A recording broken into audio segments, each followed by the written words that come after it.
Welcome everybody to this month's Improvement Forum. Thank you for joining us. For those of you who don't know me, my name is Maria Riley. I have the pleasure of leading the Royal Academy of Improvement.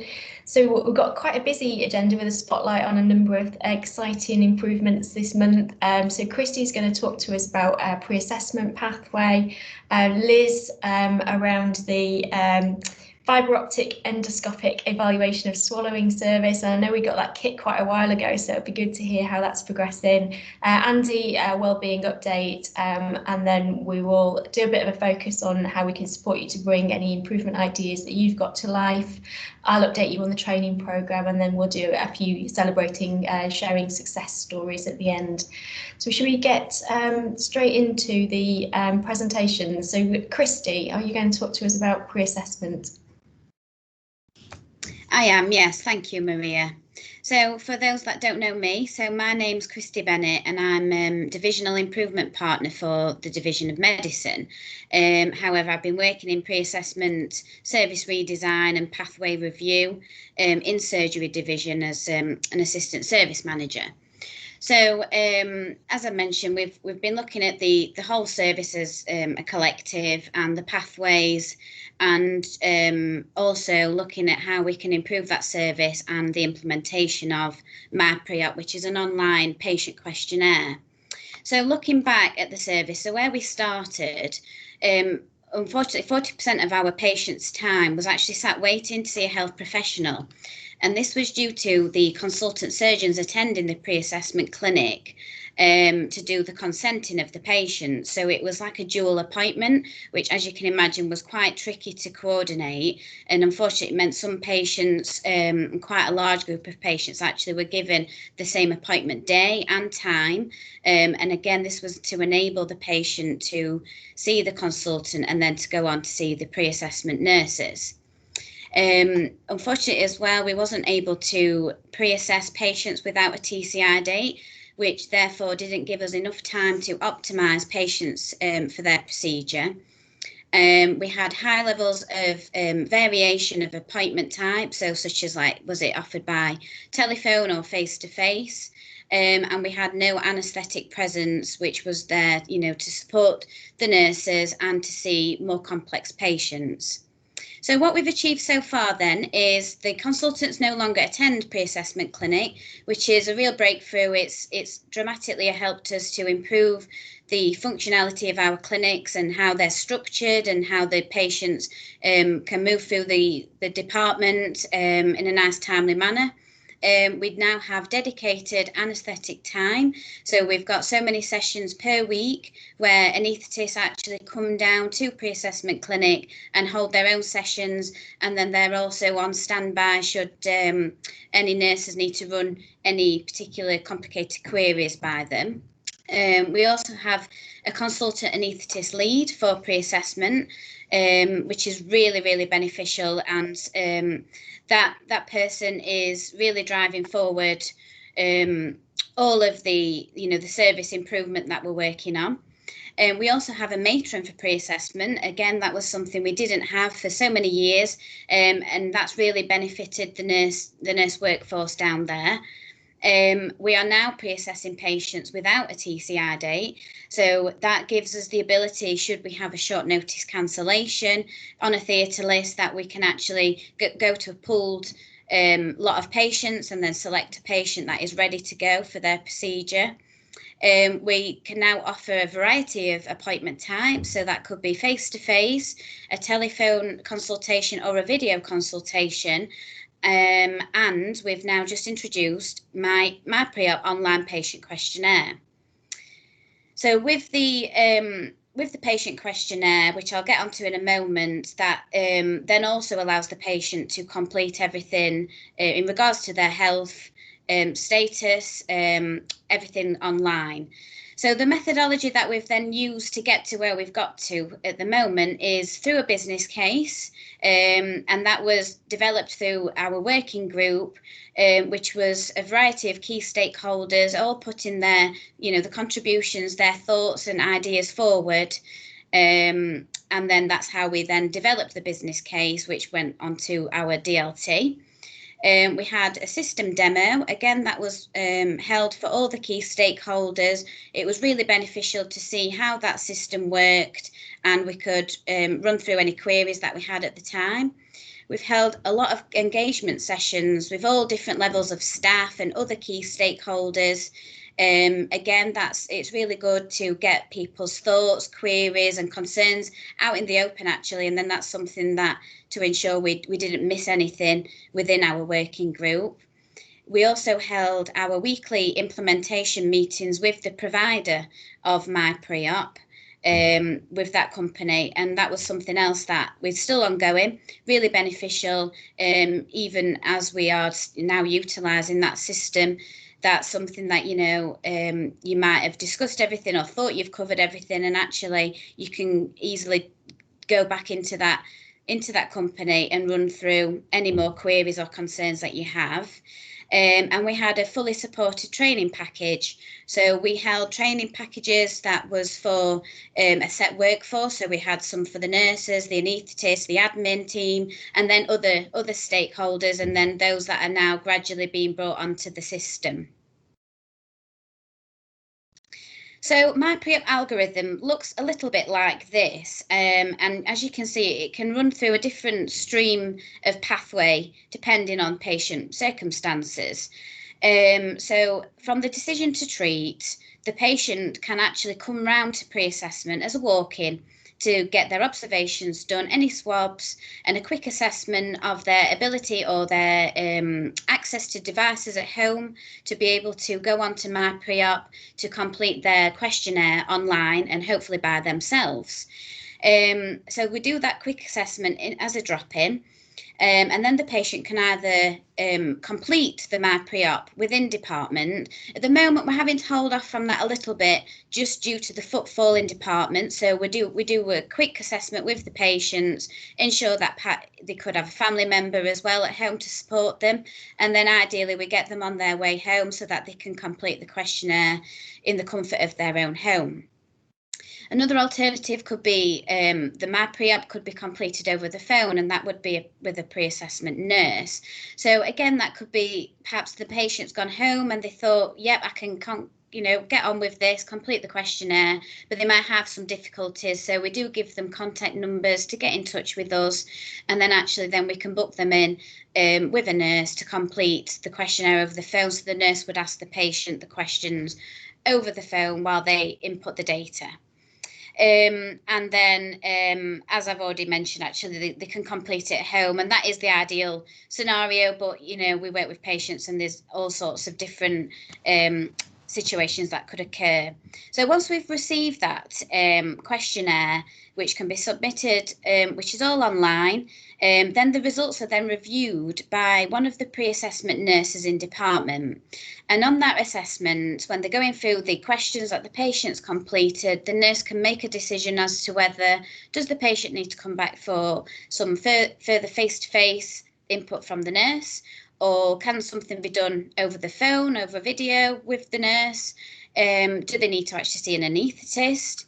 And that's something that we can book in from that point, or an anaesthetist appointment over telephone or video, or actually is there nothing else that we need to do? The patient's ready to go for surgery, and then after all those options, the patient is then classed as deemed fit for surgery.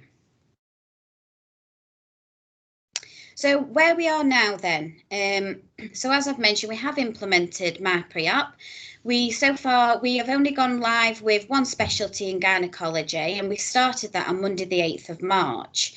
I had a quick tally of patients yesterday, and we've had a total of 80 patients that have actually come through the system. We do plan to use Mapreop for the backlog in all the other specialties, and at the moment we are just sort of pulling together a plan to move forward with the next specialty, and perhaps trial a different way round of like the admin processes that sit around Mapreop system. And then ideally we do want to roll out to all specialties by the end of this summer to 2021. However, we may start with one more specialty first. Again, it's really good just to iron out any issues rather than having, you know, a big bang and there's loads of patients just coming through that perhaps we couldn't quite accommodate and optimise for their surgery as efficiently as we would like. So on here, I've got a bit of a screenshot of some patient feedback, which we get a weekly report from Mapreop. It's really beneficial to see how the patients are finding it. You know, sometimes we think something on behalf of the patient, but we really do need their input in everything that we do. Now, it might be quite hard to see on there, but we've had a lot of, so we've had, as I said, we've had 80 patients at the moment through Mapreop, and out of those 80, we've had 62 patients that were actually able to complete this by themselves, which is a really big proportion of that number. And on there, we've got 18 that did need a bit of assistance. And that assistance was typically provided by a family member at home. So again, it's really good that we can reduce the number of appointments face-to-face, at least, that the patient would have to have. And then it also moves on to, how would they have travelled to the hospital if they did need to come in for face-to-face? So a lot of the patients would have come by car, and then it's then broken down into the mileage that we've actually saved. So, CO2 emissions, it's really good that we're working towards our green hospital site. And then I'm just having a quick nosy at what that is. So also just how the patients are finding using the system. Was it easy to use, or, was it a little bit trickier than they thought? Now, at the moment, we are still very much in our trial phase, and we're definitely learning as we go along. And we've actually asked Ultramed, which is the supplier of Mapreop, to, whenever it's a negative feedback from a patient, we have asked for them to expand and give us a little bit of context around that. And that's something that we are picking up now, which is really good. So, for instance, I'll give you a quick example. Unfortunately, we did have one patient that we had to bring in a couple of times face-to-face, which really isn't the ideal pathway that we were working towards. But that's something that we've soon addressed, soon picked up and learnt from it, and then moved on. So that's sort of the reports that we get, and we also get a usage and how quickly the patients are completing the questionnaire, which is averaging around 2 to 3 days, I think, at the moment. So as you can imagine, that's really quick to get a real big update of that patient's health and their background. And with where we were before, sometimes we struggled to get patients in for weeks. So we've really improved that service as where we stand. So thank you for listening, everybody. I hope I've not taken too much time up, and I'll open the floor for any questions. Thanks, Christy. Brilliant to see that finally make progress, because we've been wanting to change our pre-assessment pathway for a really, really long time at CRH, haven't we? So it's fabulous that we've got that up and running. My question was around kind of the wider measures around there. So what kind of other measures are you monitoring to know that we're improving things like how patients get into booking and those kind of things? What are the kind of measures are you using? Well, actually, that's something I didn't touch on. In terms of measure for success, we are very keen to actually measure on on-day cancellations for theatres. But unfortunately, it's a little bit too early for that, especially with the reduction in theatre capacity at the moment. We've not been running as many theatres, but that's something that we're very keen, and we're actually as we're now, reopening more theatres. That's something that we are going to be measuring.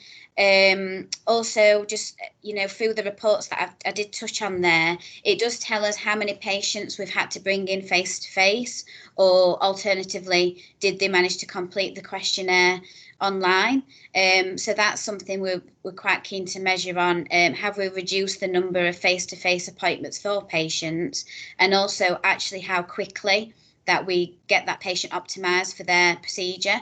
So they're sort of like the three sort of key things I'm sort of thinking of that we're wanting to measure on. But I think there'll soon be more that'll come out as we go along that we'll think that we can definitely measure on. Thanks, Christy. It'd be great to see this come back in the future when we've got some of those measures and we can see some of the hopefully that we're getting from the new service. Yeah, absolutely. And sorry, I've just thought about something else. So the utilisation of theatres. So that was something that was a real difficulty and a challenge for everybody in theatres and in pre-assessment. So should a patient actually get cancelled before the day of their operation, sometimes, you know, we just didn't have the pool of patients ready to go for surgery. And with this route, it actually, as I mentioned, you know, it gets them optimised, it gets them fit and ready for surgery in a much quicker and efficient way. So then it gives us the ability to fill short notice cancellations, and then we're really utilising our theatre complex. Yeah, it's got such huge benefits, hasn't it, across the board in terms of for the patients, for our staff, and for getting good value from our resources, hopefully. So, yeah, very excited to see this one start to come back with some more measures, and then a little bit more data on the patient side once the volumes are up as well, to kind of see what the patients are saying. Fabulous. A fabulous, huge teamwork involved in this piece as well, isn't there, in terms of who's been involved in making this happen. It's not been an easy process, with a lot of stakeholders who've all collaborated brilliantly to make it happen. So well done, whole team. Any more questions for Christy? No, thank you, Christy. We look forward to hearing this come back with the wider team now you're in your new role. Thank you. Thanks very much. So moving on, we've got Sarah and Liz talking about the endoscopic evaluation of swallowing service. I'll hand over to you. Hi. Yeah, so I'm Liz Rowe, and could we just go back to the first slide? Thank you. I was leading the video fluoroscopy service for some time, and recently my colleague Sarah has been seconded to lead that service. What we wanted to do today was really just showcase what the speech and language therapy team are doing in terms of upskilling our workforce in order to develop this new service, the fibre optic endoscopic evaluation of swallowing service. And this big training programme is very much at the beginning, so we haven't got any specific outcome measures or at the moment, but this will be something that we will audit in the future. So at the moment, we're just at the training phase of developing this new service.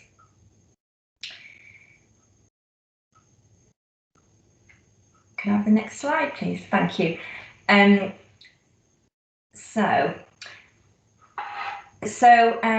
Currently, we only have video fluoroscopy to evaluate objectively a patient's swallowing disorder. So video fluoroscopy, just to give you a quick rundown, is similar to a barium swallow. We run the clinic with the radiographers, but it's in a little bit more detail than a barium swallow. And currently, we only have 3 speech therapists running that service. And in order to develop the new FEAS service, we need to train up 4 more speech therapists to run this service in order to release the current staff to move on to train in FEAS. Video fluoroscopy skills are a prerequisite to running a FEAS service. So we began training 4 more therapists in December. The therapists have to be signed off on a competency framework from our Royal College of Speech and Language Therapists. So Sarah and I are training these therapists currently. They have to undertake some brand new training from America, which is online training in modified barium swallow impairment profile. And this involves around minimum 40 hours of online training, analysing around about 800 x-rays of patients swallowing. So it's really intensive training, and we are providing our therapists with study leave in order to do this, because it is a big undertaking. It's really trailblazing as well, this training, because there's only about 50 speech therapists in the whole of the UK that are currently certified. And myself, Sarah, and our other colleague who is currently running the clinic, we've just passed our exam in this. And you become a certified practitioner.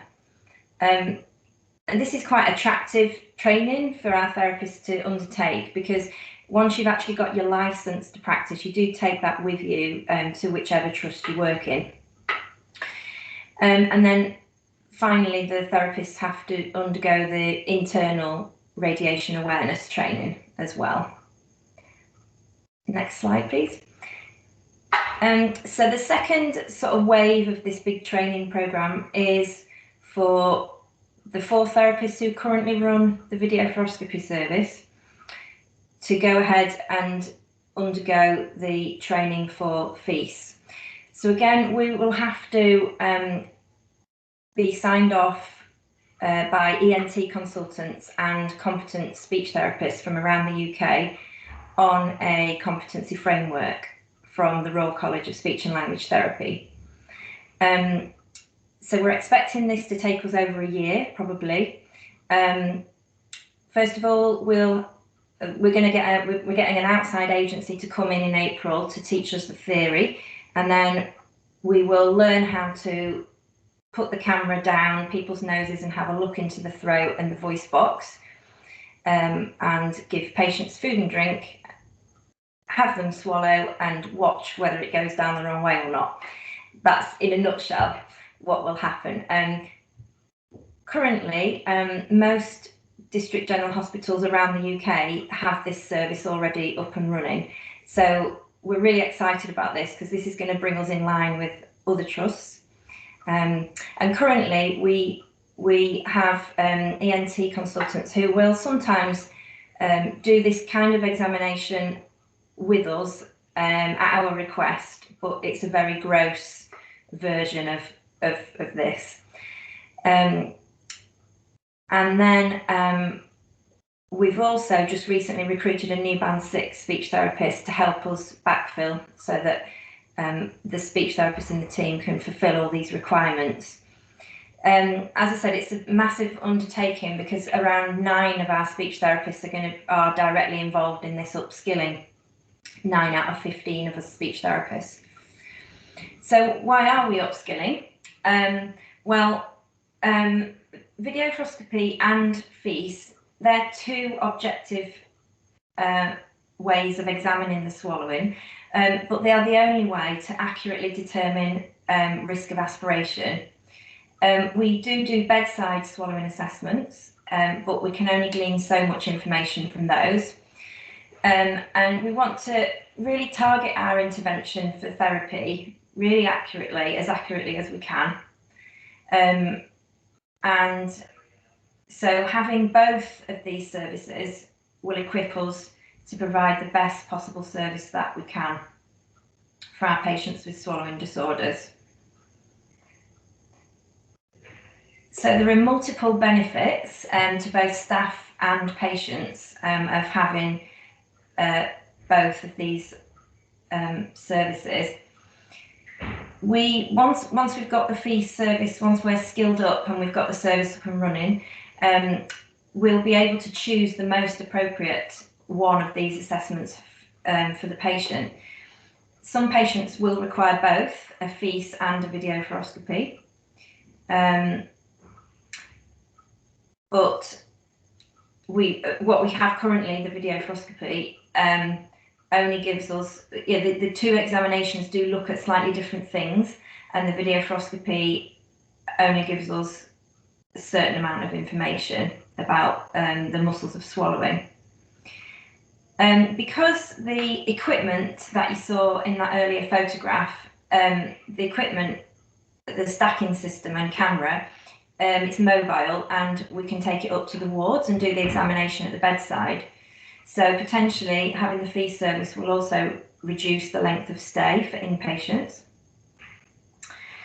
And because it can be done at the bedside, you can put the camera down at the bedside, or just in a normal outpatient clinic room. So it can reduce anxiety in patients because they're not having to come to an X-ray suite, which can be quite an alien environment for patients. Because we will have more therapists than we've ever had in the 15-year history of the video fluoroscopy service, we'll have more therapists trained up. We'll be able to optimise our appointment slots. Currently, we only have 2 slots in X-ray per week. So obviously these slots are really precious. And in the past, we have had to cancel slots due to low staffing levels. So we'll no longer need to do that. And we've got a succession plan now as well for the video fluoroscopy service. And ultimately, the waiting times for the patient to get a video fluoroscopy will be shorter. So there are multiple benefits of developing the new fee service for patients. So the research tells us that the FEAS examination is the assessment of choice, mainly because there's no risk from exposure to X-rays from a FEAS. So you can spend a little bit longer doing the examination, whereas when you're doing a video fluoroscopy, you aim to minimise that examination to 5 minutes. So sometimes you don't always find out all the information that you need. For a FEAS, you don't need to drink barium. So barium can make you constipated and is a sticky consistency. So it's not really representative of normal food and drink. With the FEAS, you just give normal food and drink. With the FEAS, you can gain more clinical information.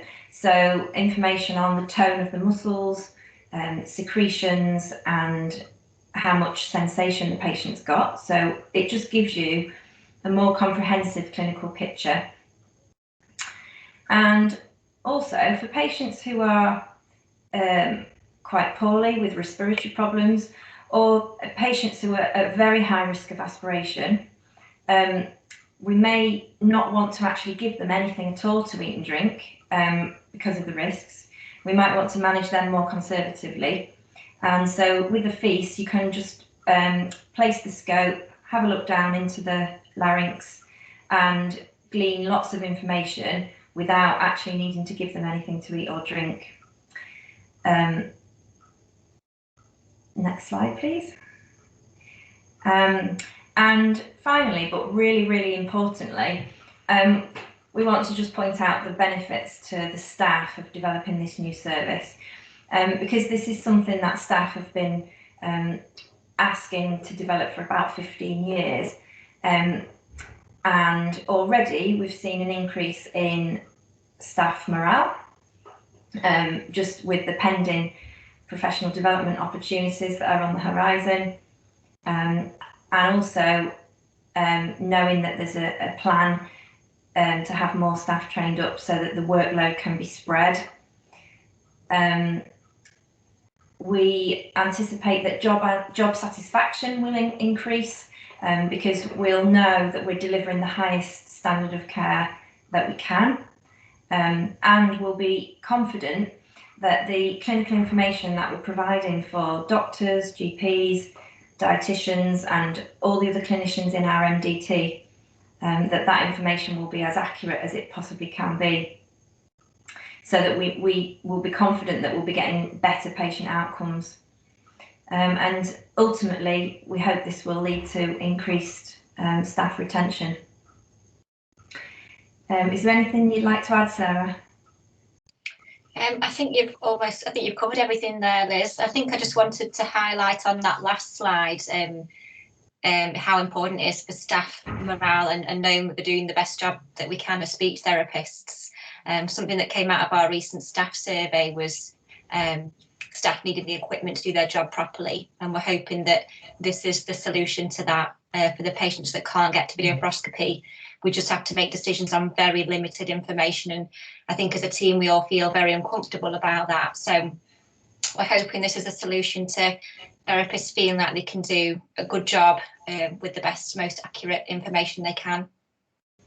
Yeah, and I was wondering actually if one of the ways that we'll be able to measure that improvement in staff morale might be from that staff survey maybe next year.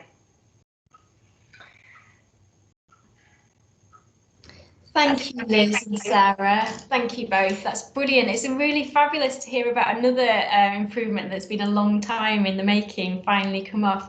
My question was around the how you did that. So getting the kit must have been some investment. What made the difference in terms of finally getting to take this one forwards? Yeah, that's right. Yeah, the kits obviously cost a lot of money, and we're very lucky to have that now. We're lucky to have a clinical director who's very interested in this. We just gathered a lot of research. You know, the evidence base for this is massive. So that we took that evidence base to our clinical director. Plus, as Sarah said, our staff survey results have shown over the last few years that we haven't felt like we've had the equipment to do our jobs satisfactorily.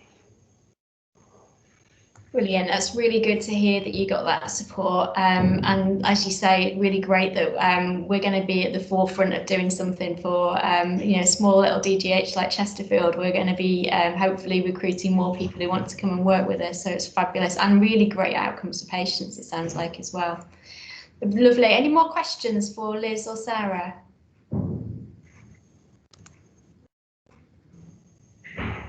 No, well, thank you so much. Thank you. Never apologise for bringing something very early stages, because we love to see things all the way through from kind of when we're very first starting, and hopefully you can come back in a few months' time and show us how it's progressing and show us some of those measures, hopefully in nice SPC charts. Thank you so much for taking the time to come. Thank you. Thank you. Andy, I'll hand over to you. You're going to talk to us about health and wellbeing. Yeah, good afternoon, everybody. Sorry, my camera has just literally kicked out 5 minutes ago, so apologies for that. Not very good for my health and wellbeing technology this morning. It worked fantastic yesterday, but I'm on VDI, not so great this morning. Yeah, so thank you for asking me to attend this anyway, and I just wanted to talk through I guess you could say improvements to the long-standing health and wellbeing programme, partly in response to COVID and partly in response to some of the objectives around the people plan nationally and locally, the values that Chesterfield have. So on the first slide, I thought it'd probably be worthwhile highlighting the Westfield Health Partnership. So this is a joint collaboration funded through the charity with Westfield Health, one of the first Westfield Health and wellbeing programs in a hospital trust. Now, I've worked with Westfield Health in previous roles, so it's good to see it in a trust. And basically, this covers the four realms of health and well-being around physical, mental, financial well-being as well, which we're linking to this project, and then some of the leadership training and education routes that we have as well. But just looking at the Westfield Health Programme, I suppose what makes it a little bit different in terms of a programme is the access to it. So it's done via an app. I'm always a little bit cautious about apps. I love them, but everybody's got that many. I don't think I've got much memory left on my phone for them, but they are really good. You've got to be picky with them. And this app is your gateway into the staff health and wellbeing programme. So fitness classes, all that sort of stuff. Pre-COVID, you would have had access to classes on site at various different times to catch shifts, and you would do it all through your app. So you would book with an instructor, pick your class, hit class, beginners, running, breathing exercises, qigong, you name it. There's a plethora of different opportunities and activities that you can get involved with on the physical side, and you will book that seamlessly through an app, so really quickly. We've had to change that somewhat and have a lot of virtual stuff, obviously, with what's happened, but we are bringing some activities on site at the end of April. And you can book them directly with me, not just the app, because I'm aware that people haven't got the app. I've got all the details for that after this presentation. If you want to find out more, drop me a line or email and I can send you all the information to get on. The Westfield Health Programme also has a health calendar, so it has all the campaigns on, and crucially, it has access to a one-to-one advisor as well called Darren Vine. and he works with any employee in the trust, DSFS and Royal Primary Care as well, to work on your goals, because we're aware that different people have different goals. It's not just the physical health, it's the mental health. It might be around resilience, might be around nutrition, weight loss, behavioural change. And they have a team of coaches that will work with you confidentially on whatever goal you want. And you're in the driving seat with that, but you get specialist support and help, plus classes and different training opportunities available to around that. So the email address to access all that is at the bottom of that slide. Go on to the next one, please. I always feel like I'm Boris Johnson when we say next slide. Does anybody else? I really do. Next slide, next slide. This is just a screenshot of the app. So I have had some feedback that some of the images used in the app are of fit people. Totally agree with that, and we're changing that. I think that's one of the problems when you've got any health and wellbeing program. Sometimes the imagery can be wrong, and be reassured this app is for any level, but particularly what I'm interested in is helping people on their first step to say be more active, if that's what it is, or it might be looking at improving sleep. That is a hot topic at the moment. I've had more calls about that, off staff exhaustion, stress, burnout, but just sleep, just generally with what we're facing outside of work as well, the pressure in work, but also all the restrictions we've had and everything else. I'm sure everybody's aware, but it's a bit of a pressure cooker for all of us. So the app does have a lot of resources, self-help, self-care resources on there as well, which is all confidential again, and you can go through that, and it's specifically tailored towards healthcare staff, not just frontline, but shielders, and acknowledging different populations of staff and different challenges that those staff face. Next slide.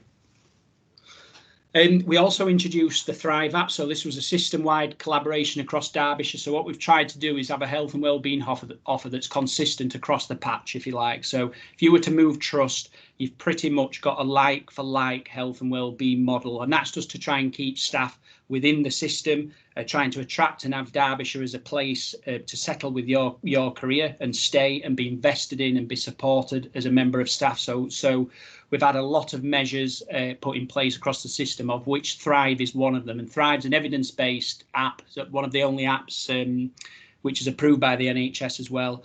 And this again is a gateway into a lot of different services that you can access on your phone. And it's got cognitive behavioural therapy, and we have just added some extra functions in, so you can check in, and they have staff that manage this, so you're not just speaking to a chatbot. You can actually link up with trained psychologists and counsellors on the app as well, and that's just to speed up the access to any mental wellbeing support, or just listening. It doesn't always need a counselling intervention. Sometimes it's just listening, offloading, if that's the case, with whatever issues you're facing or might be having a negative impact on your mental health and wellbeing. So the Thrive app is funded completely free by the charity, and that was put in at the start of COVID. So that's probably one of the green shoots, positivity bits of COVID, was making us look at how we scale up what we already had and actually improving it. So that's another offer available to staff. Next slide, please.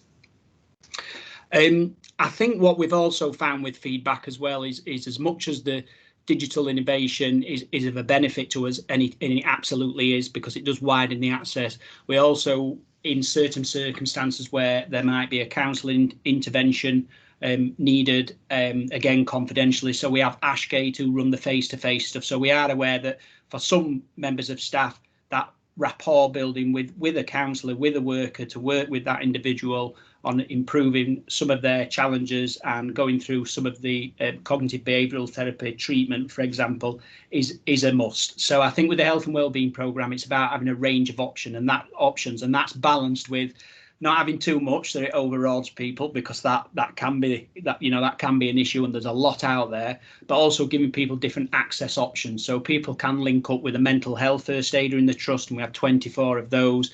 If the dialogue's right with the line manager, they can access it through the line manager, freedom to speak up guardian, or they can simply just self-refer themselves, so they don't need to go through anybody else.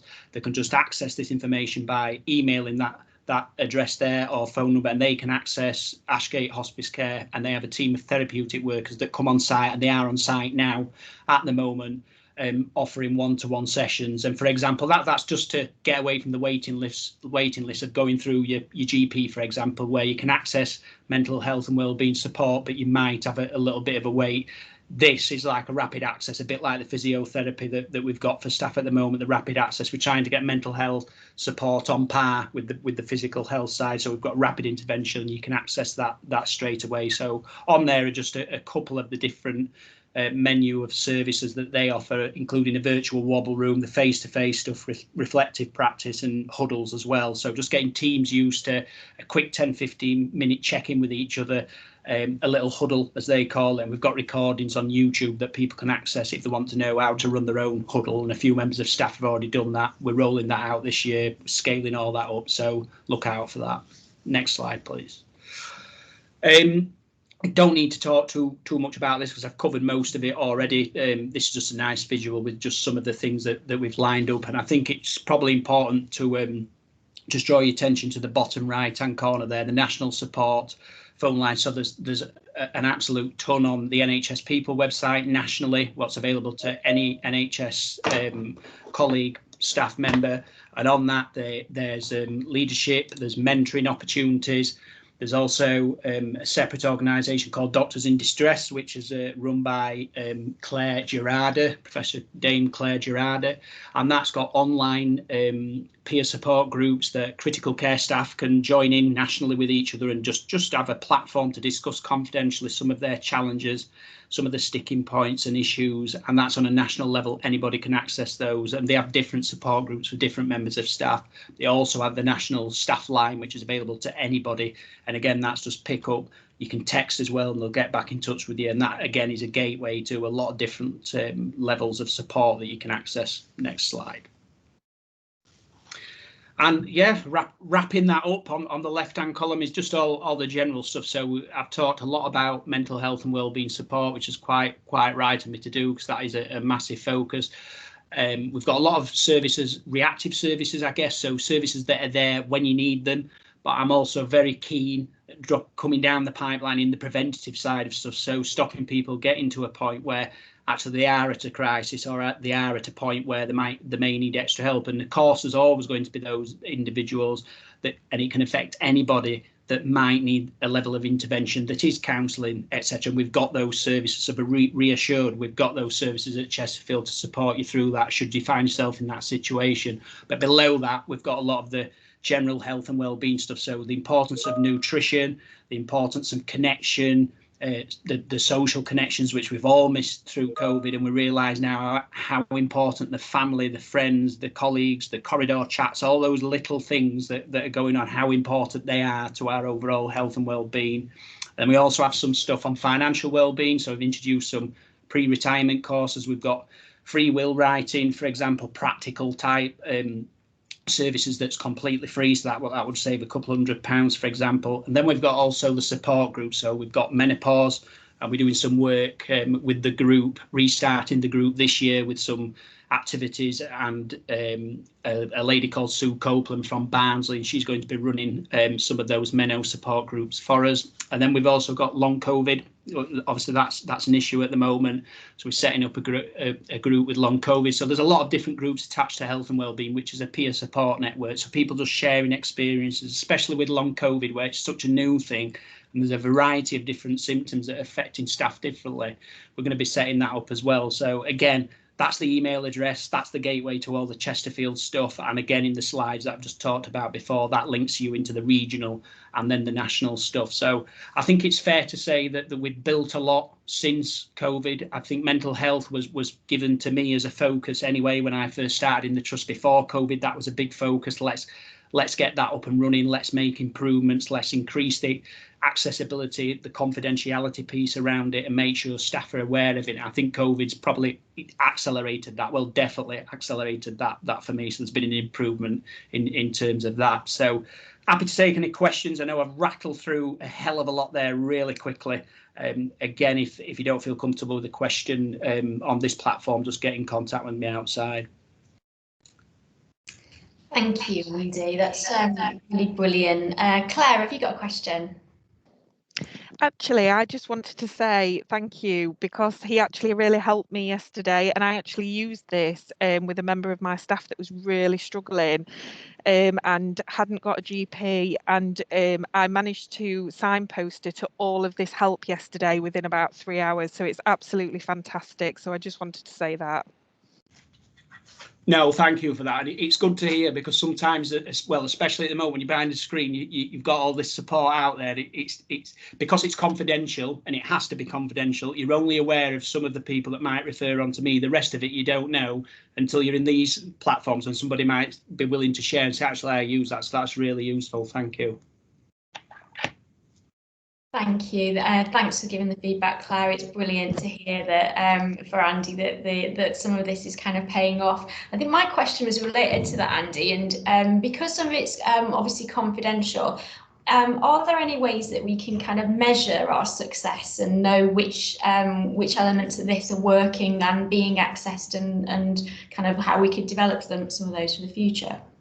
Yeah, so the amount of information that we drill down to is down to divisions. So, for example, the employment assistance program, which is telephone counselling, will give me a 3-month, 6-month report, and it will highlight red flag areas. It give no names at all, but it will give patterns of the nature of the call. That's it. So, for example, across our trust, and it's been fairly consistent over the last year, the number one things have been anxiety, and speaking to staff, that definitely is there. Pressure at work, but at home as well, and sleep. So those are the top three. There's some things underneath that, but that seems to have stayed consistent throughout the year, and I track that with a dashboard. And then we also, through the Thrive app, the advantage of technology is it can give us aggregate data, anonymous, and that will give me patterns, and that's pretty much followed the EAP anxiety number one, so that mirrors that. And then the Westfield Health Programme is relatively new, but we have Sheffield Hallam University who monitor that using a framework called KTP, which is Knowledge Transfer Partnership, KTP. It's a lady called Kate Platt's a researcher, and she does a bit like the Pulse surveys. She does qualitative surveys with staff, so I'll send an email out. It's not a large population size. It needs to be increased, the sample size, to get good information, to be honest, but we're in the start of this programme, and that's going to be running alongside the 2-year Westfield Health Programme. So hopefully we'll be able to pull out some themes as we're going along out of that as well. Brilliant, all good. Loads of data for us to work with then. We like data. We do. I was just, so this morning, on behalf of Joined Up Care Derbyshire, I've been writing a presentation for NHS EI, talking about our plans for restoration and recovery, and I've written this morning about how recovery and supporting the health and well-being of our people across Derbyshire is our #1 priority. So it was really brilliant to hear this at the same time, and you know, be really assured that they're not just words. There are so much work behind that, and to see some of those pieces of work happening on a Derbyshire-wide basis as well. Really good collaborative work. Thank you so much, Andy. We look forward to seeing some of the data, hopefully, and seeing how we've shifted that. In terms of improvement ideas, I'm just checking the Stacey's not with us, I don't think, today. Let me just check. Nope, she's vaccinating. No. So Stacey Burton works with us in the Royal Academy of Improvement, and as an improvement facilitator, she focuses on supporting people to bring their improvement ideas to life. So if you've got an idea about improving patient care services, please get in touch with us. Stacey or another member of the team can help you. We've got a number of ways you can contact us. You'll see posters hopefully all over the trust with the QR code, which will take you to a short form, and we will get in contact with you about your improvement idea. You can email us, you can get in contact via phone, or reach us on Twitter. So loads of ways to get in contact. If you've got an improvement idea you want support with, please get in touch. Linked to that, we've got the Royal Academy of Improvement newsletter now. So this is monthly. We share improvement success. Again, it doesn't need to be kind of finished improvement work. It can be new ideas people have got, things that people are working on. We would love to hear from you and to showcase your improvement work in that newsletter. So please get in touch with us. Just moving on to training programme. So we've restarted our training programme. We've, as a team, recently refreshed our introduction to improvement. So it's a really short session, 3 to 4 hours. We deliver it virtually. You can come along, find out about improvement methodology and how you would work through bringing your improvement idea to life. So you can come to this as an individual, or you could come as a team if you wanted to work up something collectively. So get in touch with us if you're interested in finding a little bit more about getting to know improvement methodology and working an idea forwards. So the next date in April is full, but we've got spaces left in May and then throughout the rest of the year. And as I said, those spaces are intended to be for individuals to sign up, but if you're interested in doing something collectively as a team, get in touch and we can put you work with you to develop something perhaps more specific for your team to work through improvement together. So just a few short bites. So every month in the hospital leadership team improvement report and in various different forums, we just put a highlight on a number of different success stories. So a few successes from this month. Our lead colorectal nurse specialist, Katie's done a short video promoting Bowel Cancer Awareness Month, so raising awareness, encouraging patients to seek medical advice. A research paper by one of our new recruits in physio, Jenny Harris, has been picked up and published, and it's an alert now with the National Institute for Health Research. We're really excited to have finally got our electronic staff record payroll and HR system at CRH.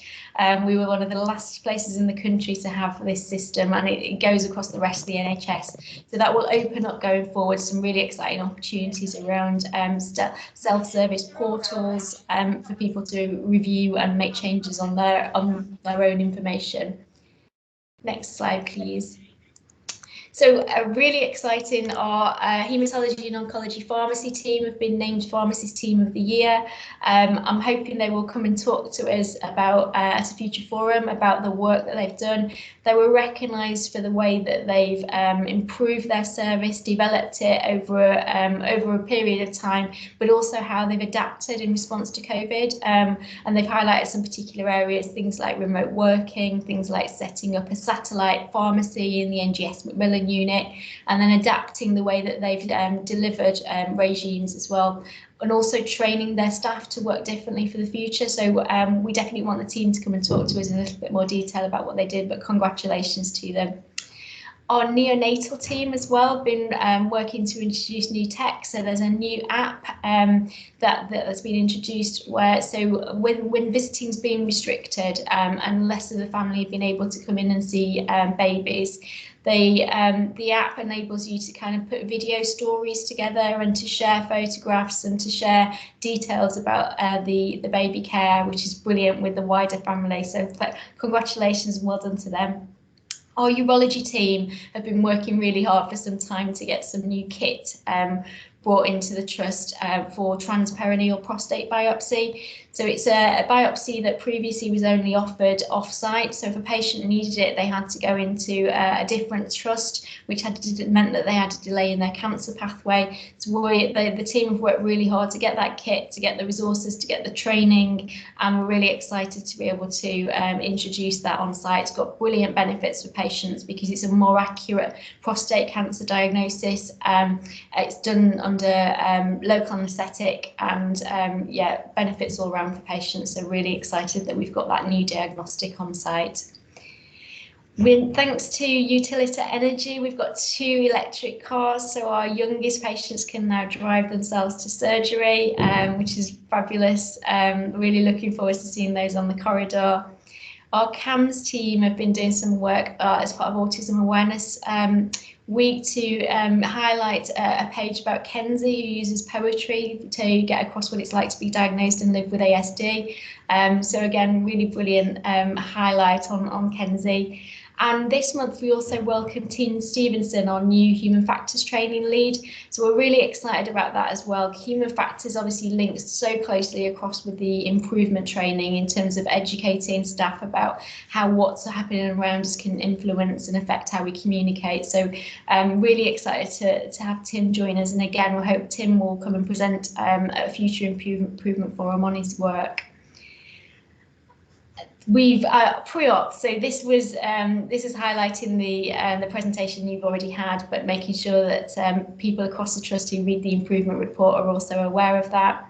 And then Jade, one of our midwives, as part of Safer Sleep Awareness Week's been produced a video on the simple steps that can be taken to ensure babies sleep safely and reduce the risk of sudden infant death syndrome. So really brilliant piece of work from Jade there. So thank you very much. We've actually got a couple of minutes, so I don't know whether there's anything people want to highlight about current improvement work. Is there anything that you want to talk about, something you're working on, something you'd like to work on? Anything anyone wants to put their hand up and talk about?